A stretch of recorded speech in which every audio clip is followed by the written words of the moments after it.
హరే కృష్ణ అండి. నేను ఈరోజు భగవంతుడు పాడిన పాట భగవద్గీత డే 19th వీడియోని అప్లోడ్ చేద్దాం అనుకుంటున్నానండి. ఈ వీడియోని కూడా మీరు స్కిప్ చేయకుండా వీక్షిస్తారని ఆశిస్తున్నాను. హరే కృష్ణ. ఇంతకుముందు వీడియోలో అర్జునుడు యుద్ధం చేయను అని గాంధీవాని కింద పెట్టేశాడు.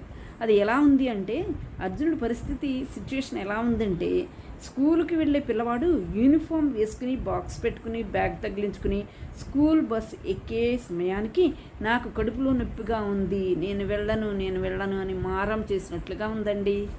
అర్జునుడు యుద్ధం చెయ్యను అనడం.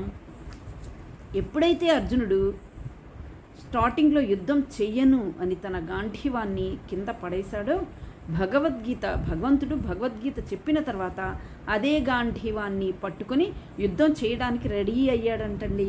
ఎవరైతే భగవద్గీతను వింటారో ఆ ధర్మాన్ని ఆచరించే శక్తిని భగవద్గీత ఇస్తుందట.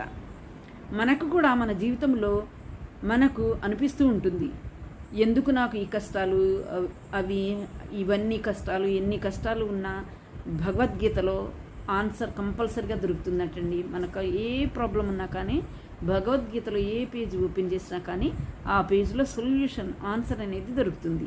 అతిగా ఆలోచిస్తే మనకు ఫలితాన్ని ఇవ్వదు కదండి. ఈ రోజుల్లో చాలా యాంగ్జైటీ డిజార్డర్ సమస్యలు వస్తున్నాయి.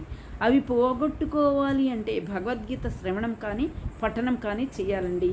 అర్జునుడికి కూడా యాంగ్జైటీ డిజార్డర్ వచ్చాయి యుద్ధ సమయంలో. శ్రీకృష్ణ భగవానుడు చెప్పిన గీత వలన తన ఉద్దేశం మార్చుకున్నాడు కదా. ఇంకా కృష్ణుడు మాట్లాడలేదండి.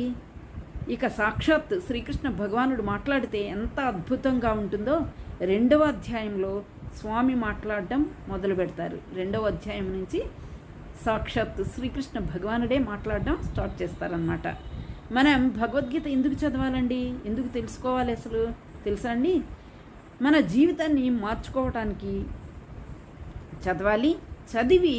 చదవడం మాత్రమే కాదండి, చదివి దాన్ని ఆచరించాలి. హరే కృష్ణ.